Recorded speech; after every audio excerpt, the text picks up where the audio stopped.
होली जलाई, इतनी सी लकड़ी लगाई, और इतनी सी लकड़ी लगाई ना फुर रात के ही हो गई। थोड़ी ज्यादा लगाते तो उसमें अंगारा मिलता, फिर तुम झारा में भर के लाते और होली की पूजन करते। तो लकड़ी थोड़ी ज्यादा लगे तो होली पे भी मजा आए। तो आखिरी में वही दो सवा दो, और ज्यादा दुबला हो तो के लगाओगे, नहीं लगाओगे एक ही बात।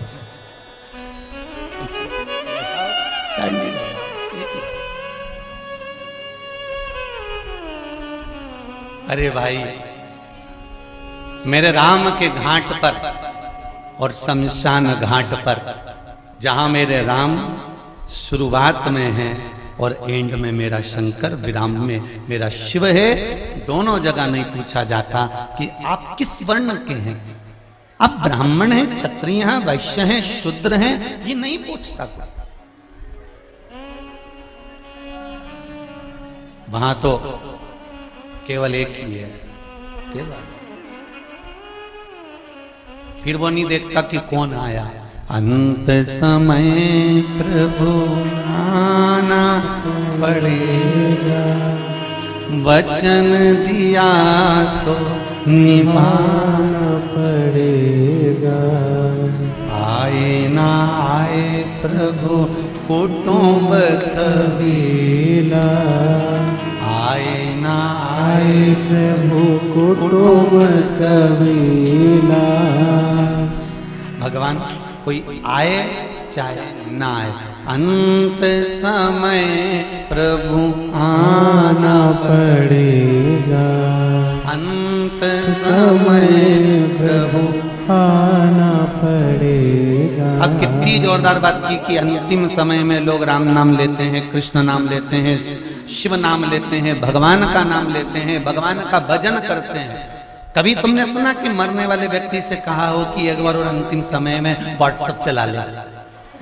कोई कह दे कि तेरे प्राण छूटने वाले हैं, केवल 1 मिनट रिया है, और बहू सास से कह दे मम्मी एक बार चला के। बहू भी सास से कहेगी राम राम बोल के जा, कृष्ण नाम बोल के जा, शिव नाम बोल कर जा।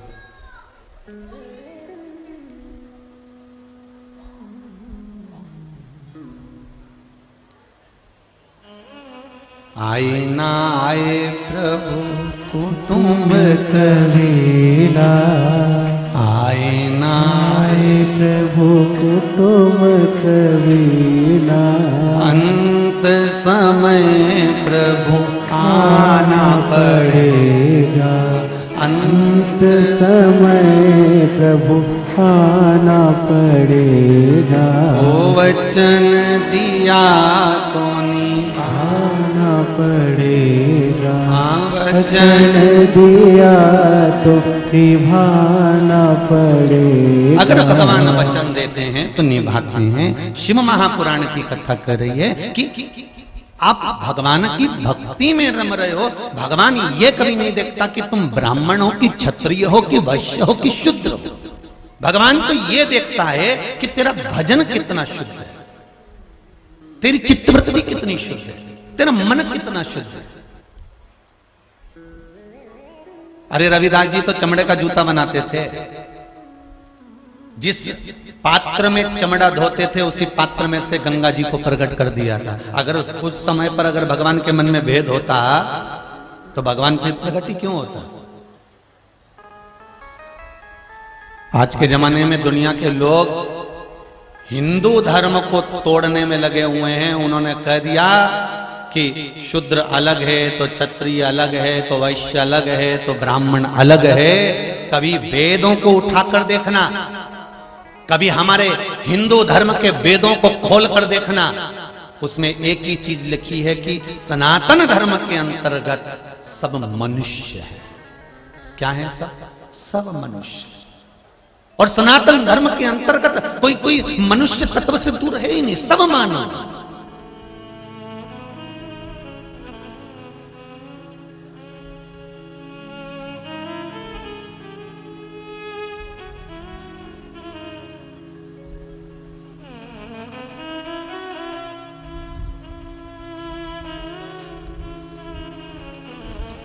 अंत समय भगवान ये नहीं देखता कि आप कौन हो? भगवान तो केवल इतना देखता है कि महाराज आपने भजन कितना किया है। और बहुत सावधानी से सुनना, ये कथा को बड़े स्मरण में सुनना। अंतिम समय में कितने ही तुम्हारे घर में तुम्हारे रिश्तेदार, कितने ही धनपति करोड़पति हो, पर अंतिम समय तो अंतिम समय होता है। अंतिम समय में कोई साथी नहीं होता, अंत में केवल वो ईश्वर परमात्मा, मेरा शंकर, मेरा राम, मेरा कृष्ण ही साथी होता है, उसके सिवा कोई नहीं होता।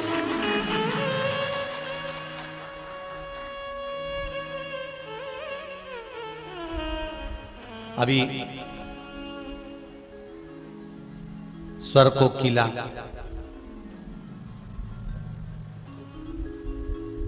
लता दीदी शांत हुई, माता सरस्वती के चरणों से निकली थी, माता सरस्वती में ही समाहित हो गई। लता दीदी मंगेशकर उसी में समाहित हुई। व्हाट्सएप पर, फेसबुक पर उनके अंतिम समय के फोटो चले, आप लोगों ने भी देखे होंगे। व्हील चेयर पर थी, कहीं धीरे धीरे चल रही थी, सारा कुटुंब साथ में था, बहनें भी साथ होंगी, भाई भी साथ होंगे, रिश्तेदार भी साथ होंगे, परिवार भी साथ होगा। पर ईमानदारी से बोलो, तकलीफ परिवार वाले झेल रहे होंगे कि खुद को झेलना पड़ेगा? अरे जम के तो बोलो, स्वयं को। इसलिए बार बार कथा में कहते हैं, मत बुरे कर्म कर बंदे वरना पछताएगा, भगवान की आंखों से तू बच नहीं पाएगा, तू बच नहीं पाएगा। मरने वाला व्यक्ति, जिसके प्राण छूट रहे होते हैं, दुख उसको झेलना पड़ता है, कष्ट उसको झेलना पड़ता है, तकलीफ उसको झेलना पड़ती है। कोई कितने भी तुम्हारे अच्छे रिश्तेदार हो, तुम्हारे लिए रात दिन खड़े हैं, तुम्हें घुमाने भी ले जाएंगे, फिराने भी ले जाएंगे, तुम्हें लड्डू भी खिलाएंगे, ने थूली भी खिलाएंगे, तुम्हें दूध भी पिलाएंगे, तुम्हें चाय भी पिलाएंगे, अपने हाथों से पिलाएंगे। पर मरने वाला जो जीव होता है, प्राण त्यागने वाला जो जीव होता है, कष्ट उसको भोगना पड़ता है। अंतिम समय में उससे तो पूछो कि उसकी गति क्या होती है। तुम तो कह रहे हो कि लो चाय पी लो, लो दूध पी लो, लो थूली खा लो, पर उसके शरीर में जब इंद्रियां सब शिथिल हो जाती हैं, सारा शरीर जब बेकार हो जाता है, डॉक्टरों ने भी देख लिया कि कोब अब नस देखो कितना कितना विचित्र शरीर है। जरा हॉस्पिटल में जाकर तो देखो, जो भगवान का द्वार नहीं ढूंढता, अंत में हॉस्पिटल में डॉक्टर उनके हाथ में नस ढूंढता।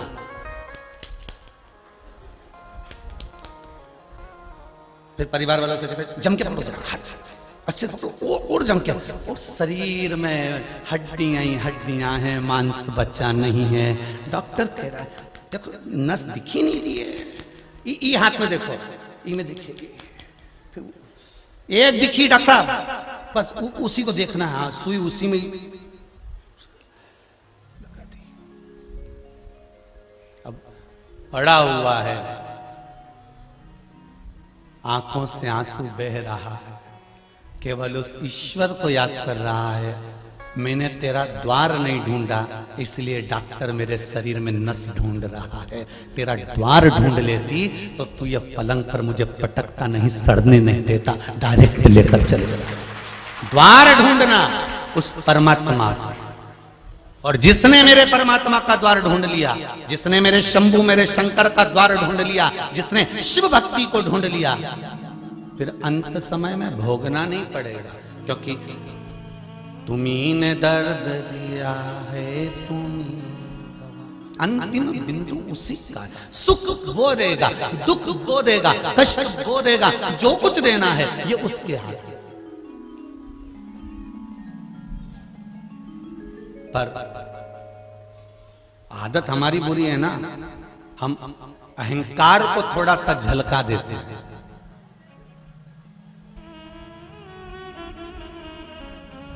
गिलास के अंदर चाय, कप के अंदर चाय, कल रुआवजा बट रहा था दूध का,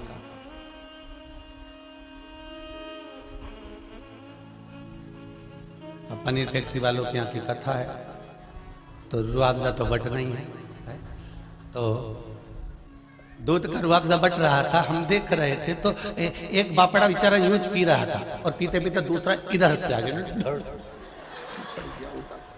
अब उससे एक चीज सीखने तो मिली, गिलास में रुआवजा था इसलिए झलका, नहीं होता तो कोई कितना ही धक्का मार दे झलकेगा। पर वो सीखने को मिल गया कि भाई उसमें चाय थी, उसमें दूध था, उसमें रुआवजा था, इसलिए थोड़ा सा धक्का लगा और झलक गया। बस जिस शरीर में, जिसके भीतर अहंकार होता है ना, वो थोड़े से धक्के से झलक जाता है, तुरंत बाहर निकल कर आ जाता है। अहंकार झलकता है, थोड़ा सा टल्ला लगा झलक गया। जरा सी किसी ने कुर्सी नहीं दी, ने बैठने का नहीं बोला, ने धक्का लगा। जानते नहीं हो, पहचानते नहीं हो, मतलब चाय भरी है, रुआवजा का गिलास जोरदार है हो, तो रुआवजा का गिलास जोरदार है तो मतलब धक्का लगा, और धक्का लगा तो गिरा। बहुत ध्यान देना महाराज जी, जब जब किसी व्यक्ति के मुख पर आ जाए कि तुम मुझे जानते नहीं, अभी तुमने मुझे क्या जाना है, तुम मुझे पहचानते नहीं हो, अभी तुम मुझे जानते नहीं हो, जरा जरा सी बात में अगर तुमको धक्का लग रहा है, थोड़ा सा किसी ने कुछ कहा, धक्का लगा और झलका, तो समझ लेना गिलास बहुत भर चुका है, बहुत भर चुका है, चाय बहुत भर चुकी है, अहंकार बहुत भर चुका है। ये अहंकार को थोड़ा सा खाली करना पड़ेगा, हमको थोड़ा अभिमान नीचे दबाना पड़ेगा।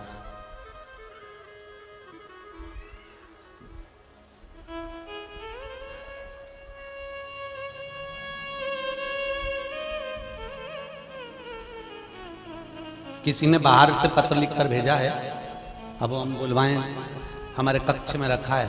उसमें एक बहन ने और भाई ने, दोनों ने थोड़ा थोड़ा पत्र में लिखा है। देखो कल यहाँ लेके आए, सामने लिखा, तो उसमें लिखा है, गुरुजी आप जब तक भेरू और चंद्रघंटा नहीं बोलते तब तक हमको अच्छा नहीं लगता। हमने कहा गजा, तब तक हमको अच्छा नहीं लगता।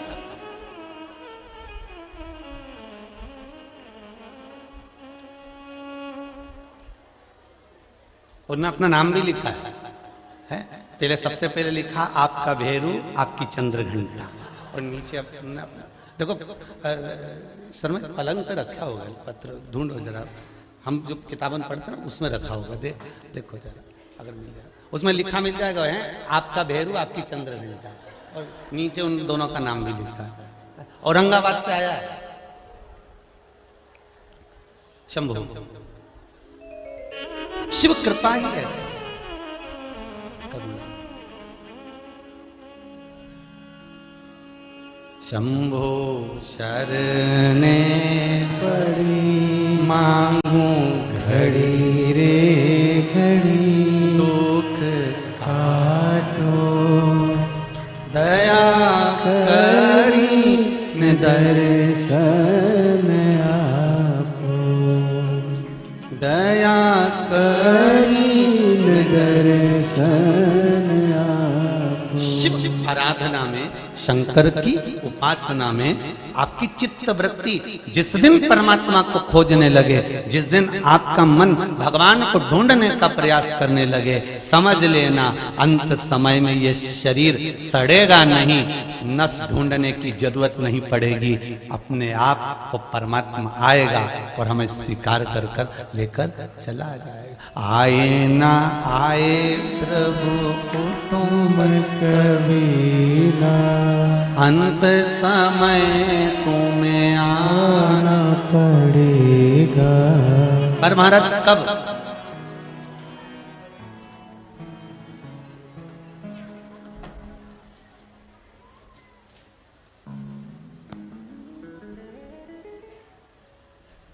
कोई जाए ना जाए, अंतिम बिंदु है,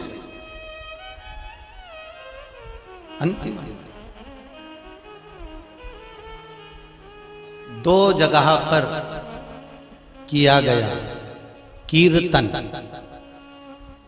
दो जगह पर लिया गया भगवान का नाम, दो जगह पर किया गया स्मरण, कोटि कोटि पुण्य फल प्रदान करता है। समझ लेना जरा, मंत्रमाला शिव महापुराण की कथा चल रही है। पहला, राम घाट पर किया गया पुण्य, राम घाट पर किया गया भजन, दान, स्मरण, मंत्र जाप, नाम जाप, राम घाट पर जो किया जाता है उसका पुण्य कोटि गुना होता है।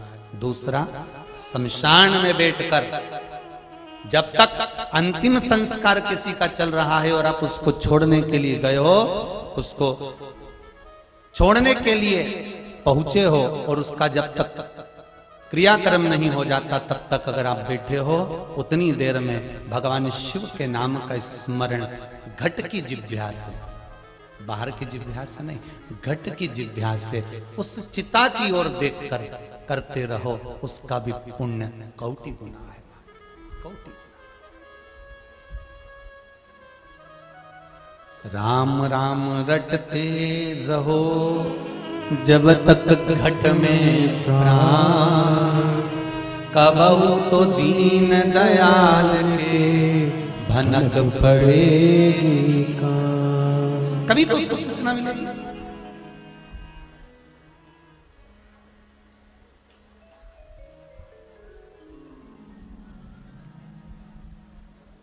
कभी तो वो आएगा आपकी चित्त वृत्ति में। बस आप जिस मंत्र को जप रहे हो, जिस माला को जप रहे हो, जिस माला के स्मरण में आप लगे हुए हो, जिस मंत्र को जपने में आप लगे हुए हो, जिस भगवान की भक्ति में आप लगे हुए हो, उसको ढूंढने का प्रयास करो, उसको पाने का प्रयास करो।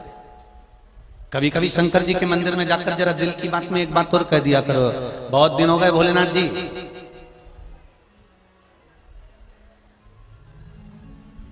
बहुत दिन हो गए,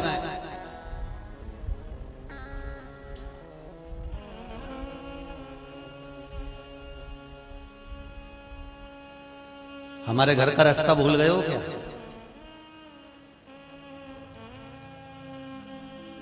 कभी कभी आते आते नंदी के कानों में भी कह सकते हो, मेरे बाबा मेरा घर का रास्ता भूल गए नंदी। ओ वृषभ, ओ नंदी, तो मेरे बाबा से कहे कि बाबा मेरे घर पर आए, बड़ा दुख है मेरे जीवन में, बहुत बहुत तकलीफ, पर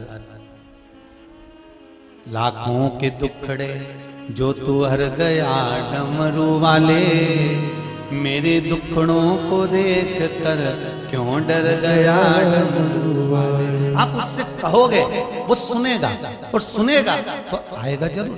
एक पत्र में लिखा है,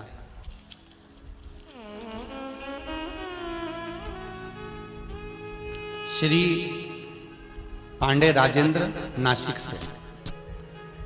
नासिक से हैं, राजेंद्र जी पांडे, कहीं बैठे हो तो हाथ उठाएं। नासिक से पांडे जी, राजेंद्र जी। मेरी पत्नी आप ही हैं, संगीता पांडे, जरा माइक दीजिए उधर, दे दो इनको, आगे बढ़ जाएगा।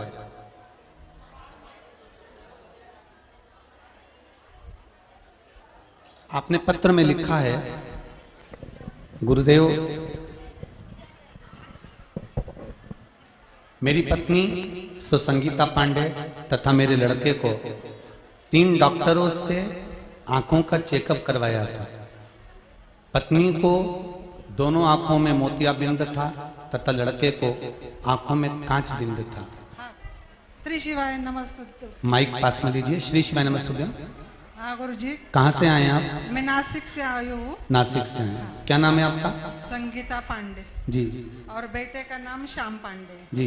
हमारे दोनों को डॉक्टर ने आंखें की बीमारी बताई थी। माइक पास में लो, आवाज नहीं आती। हाँ, मुझे मोतिया बिंदु और लड़के को काज बिंदु बताया था। जी। उसका ऑपरेशन, मेरा ऑपरेशन, दोनों के से हम परेशान थे, लेकिन आपके जो उपाय है शिवपुराण के वो किए। चेक करने गए तो डॉक्टर बोले कोई उनके बात का ऑपरेशन करने, आपको तो कोई भी बीमारी नहीं है। राधे। नासिक में कहाँ रह रहे हैं आप लोग? पंचवटी में। पंचवटी में विराजित। श्री शिवाय। अब ठीक है दोनों? वो भी ठीक है, और मेरे बीपी की गोली 2004 से चालू थी, वो भी बंद हो गई। बीपी की गोली भी बंद हो गई। बंद हो गई। मैं श्री शिवाय नमस्तुभ्यम बोल के सवेरे पानी पी लेती हूँ, बीपी चेक करने गई 80-120 आता है। जय हो श्री शिवाय। श्री शिवाय नमस्तुभ्यम। बैठिए बैठिए बैठिए। श्री शिवाय के यूज यूज करे और ना कहीं ऐसा वैसा करे, परंतु केवल श्री शिवाय नमस्तुभ्यम, केवल कंकर और शंकर और केवल शिव का नाम। क्या शिव महापुराण इतनी तत्ववान है?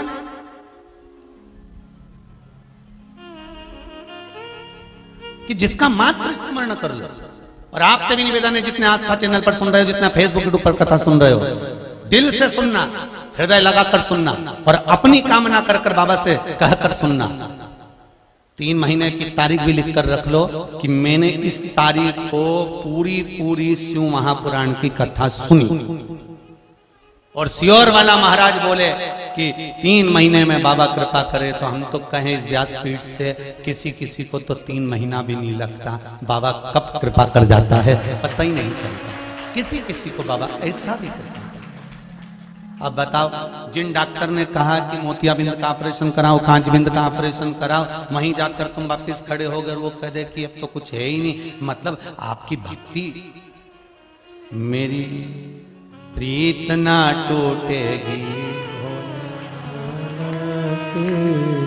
भोले बाबा से, डमरू बाला से, मेरी प्रीत ना टूटेगी भोले बाबा से। आपकी भक्ति, आपका विश्वास अगर प्रबल है तो फिर ये सब बीमारियां, रोग धोग, ये सब बाबा सब अपने ऊपर ले लेते हैं। अब तो करो भजन शिव का। बस शिव महापुराण की कथा वही कह रही है, आप शंकर का दरवाजा ढूंढो, आप शिव का द्वार ढूंढो, आप शंकर की चौखट ढूंढो, आप शंकर का इस अमृतमय तत्व शिव महापुराण को ढूंढ लो, फिर बाद में जरूरत नहीं किसी को कुछ ढूंढने की।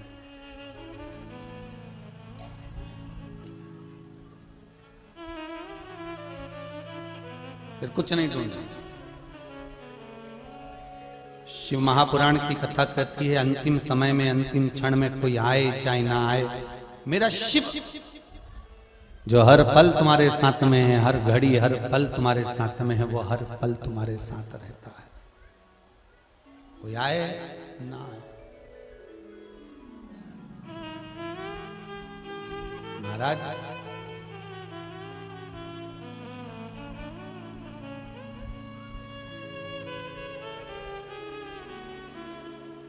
अंतिम समय में जब परिवार वाले भी आग लगाकर चले जाते हैं, तब तुम्हारे पास कोई नहीं रहता, तब एक ही रहता है, वो मेरा ओगढ़दानी, मेरा शिव, मेरा शंकर रहता है। इससे तो आगे भजन ही है साथी, भजन के बिना तू अकेला रहेगा। अरे मन ये 2 दिन का मेला रहेगा, कायम ये जग का झमेला रहेगा। बस इससे ज्यादा कुछ नहीं। खूब भजन करना, दोनों चीज अच्छे से करो। भजन भी जम के बोलो, हमने तो बोला ही नहीं, फिर भी आपको इतना ज्ञान है। 2 चीज में से एक का ज्ञान तो आप जन्म लेते से ले लेते हो, है? कि बस जैसी माता ने दूध नहीं पिलाया उसने रोना चालू करा। मतलब भोजन का ज्ञान तो पहले से, पर जैसा भोजन का ज्ञान एक पक्षी में होता है, वैसा भोजन का ज्ञान मनुष्य में कभी नहीं आया। पक्षी जब जब दाना चुगता है, अपनी उस शीश को झुकाता है कि तेरा धन्यवाद जो एक दाना दिया, फिर उठाएगा, फिर झुकाएगा, धन्यवाद, फिर उठाएगा, फिर झुकाएगा। पक्षी भगवान को हर दाने को खाते खाते बारंबार धन्यवाद देता है, और इंसान भरपेट खाने के बाद अपने आप को धन्यवाद देता है। वो तो मैं नहीं बैठूंगी, दुकान तो चले ही नहीं, वो तो मैं चला रहा हूं, मैं संभाल रहा हूं, मैं कर रहा हूं, नहीं तो ये वो है।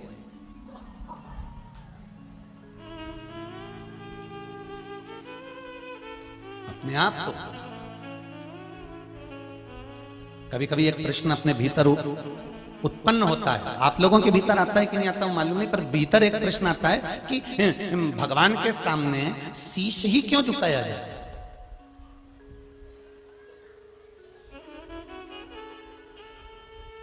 केवल मस्तक भगवान के सामने क्यों झुकाया जाता है? तो कहीं कहीं ऐसा लगता है कि मर्ज, कर्ज और फर्ज तीनों इसी में भरा होता है। मर्ज, कर्ज और फर्ज सब इसी में भरा होता है। इसीलिए भगवान के आगे झुकाने के लिए ये शीश होता है। और भगवान भी कहता है झुका ले, जिंदा है तब तक झुका ले, मरने के बाद तो तेरी औलाद भी तेरी खोपड़ियां फोड़ेगी। आधा जला होगा, चिता पर लेटा होगा, आधा शरीर जल गया होगा, और समझदार समझदार गांव के लोग झांक झांक के देखते आएंगे पका कि नहीं पका। खोपड़िया देखते हैं शमशान में, समझदार लोग जाते हैं, जाओ जरा देख के आओ खोपड़िया पकी कि नहीं पकी, फिर वो झांक के देखेगा। अच्छा, भगवान इनको दृष्टि भी ऐसी देता है कि वो जलती हुई आग में देख भी लेता पक गया।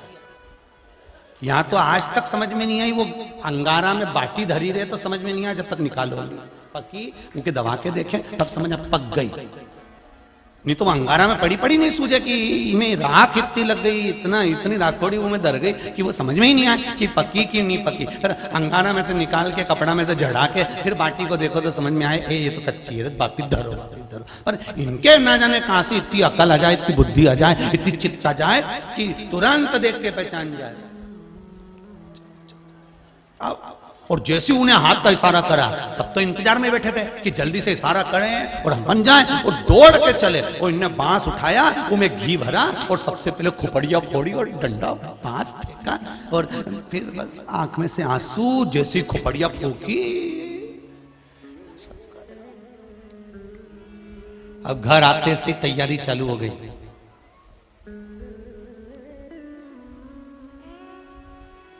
तीसरे के दिन जाना है शमशान। दादाजी को जो जो चीज अच्छी लगती थी वो चीज लिया। पोया किसके यहां से लाया, उसके यहां से क्यों लाया? दादाजी तो वहां का खाते थे। पोया वहां की दुकान से बुलवाया, उधर से मिठाई, उधर से रसगुल्ला, सारा सामान ले गए।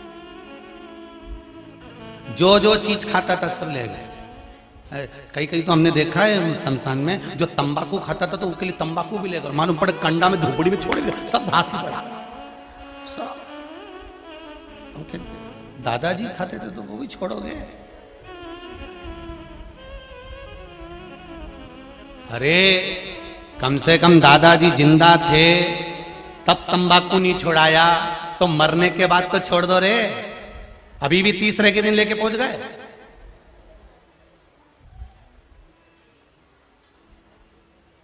फिर में अंदर से आवाज आई, उनकी प्रिय थी। तो अब इतना मन में आया कि प्रिय तो तू भी थी, चली जा। प्रिय थी, एक प्रिय को यहां छोड़ गए, तंबाकू प्रिय बदल दी। अरे बाबा, अंत समय प्रभु अरे वचन दिया तो निभाना पड़ेगा। आए ना आए प्रभु कुटुंब कबीला, अंत समय प्रभु आना पड़ेगा। भगवान से निवेदन करो, भगवान की भक्ति में जितना रमोगे अंत समय में कोई साथी नहीं होगा महाराज, कोई नहीं। सब कहने के होंगे, अंत में अगर कोई साथ देगा तो वो मेरा शिव, मेरा राम, मेरा कृष्ण, मेरा परमात्मा अंतिम समय में तुम्हारे पास में खड़ा रहेगा और कह देगा कि चिंता मत करना। तो ये चिंता करने की जरूरत नहीं है, ये लोग चिता में रख कर आएंगे, तो चिंता मत करना, मैं बैठा हूं।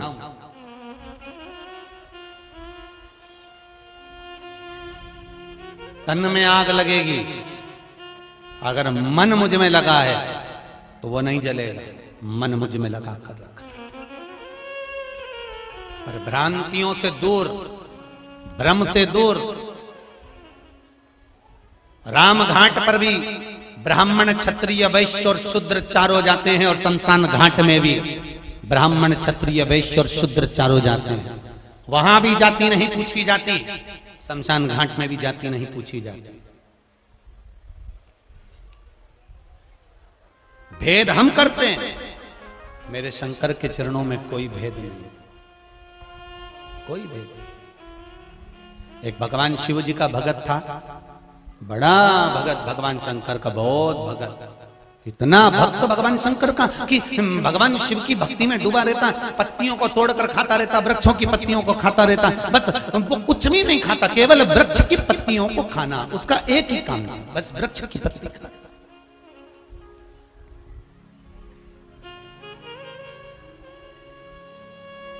और